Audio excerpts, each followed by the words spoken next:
महाराष्ट्र की 48 लोकसभा सीटों में से एक अमरावती सीट पर कांग्रेस को जीत मिली है, जहां बीजेपी प्रत्याशी नवनीत राणा और कांग्रेस के बलवंत वानखेड़े के बीच कांटे की टक्कर देखने को मिली।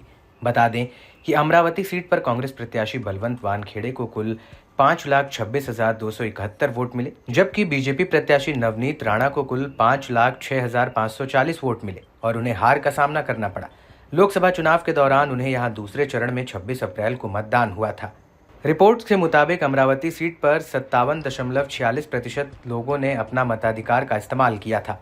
वहीं साल 2019 में लोकसभा चुनाव में अमरावती से नवनीत राणा ने जीत हासिल की थी। उस दौरान निर्दलीय चुनाव लड़ते हुए शिवसेना के आनंद राव अडसूल को 36,951 वोटों से हराया था। नवनीत राणा को 5,10,947 वोट मिले थे और आनंद राव अडसूल को 4,73,996 वोट मिले थे। वहीं इस बीच अब अपनी हार को लेकर बीजेपी नेता नवनीत राणा का बयान सामने आया है। उन्होंने कहा कि जब प्रधानमंत्री नरेंद्र मोदी ने पीएम पद की शपथ ली तो मुझे लगा कि मैं जीत गई। आइए जानते हैं नवनीत राणा ने आगे क्या कहा।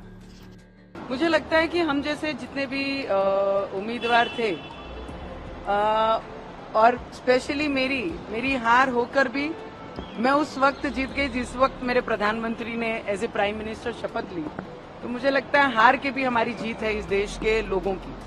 क्या कहेंगे, राज्य में काम करना चाहेंगे या वापस? मैं आपको इतना ही बता सकती हूँ कि एक वाक्य बहुत अच्छा है, little bend is never and, और वही पद्धति से मैं आगे मेरे जीवन में काम करती रहूंगी।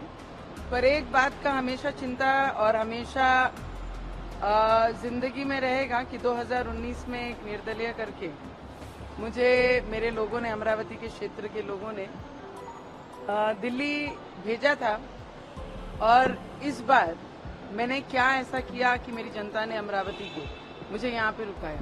मुझे लगता है हमारी खुशी का अंत नहीं था। लोगों ने बहुत झुंड बनाकर मोदी जी को रोकने की कोशिश की, पर शेर तो हमेशा शेर होता है। जब शपथ ले रहे थे तो सबने देख लिया कि शेर अकेला लड़ा और किस तरीके से लड़ा और किस तरीके से जीत के आया।